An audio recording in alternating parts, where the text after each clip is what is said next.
Бисмиллахир-рахманир-рахим. Алхамдулиллахи rabbil alamin. Вассалату вассаламу аля ашрафил мурсалин.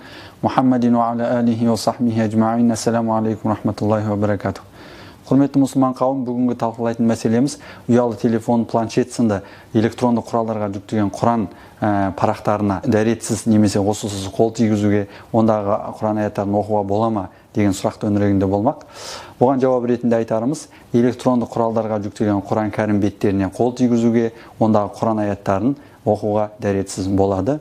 Ал қосусыз қол тигізуге болғанымен, ондағы аяттарды оқуға болмайды.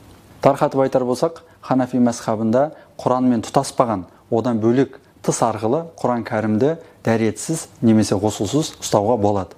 Өйткені ондағы тыйым Құран кәрімді құр ешқандай дәнекерсіз құр өзін ұстау болып табылады.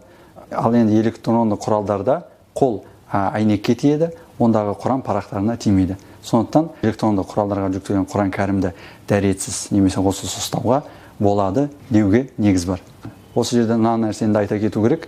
Құран кәрімнің электронды нұсқасы жүктелген ұялы телефонмен әжетханаға кіруге болады.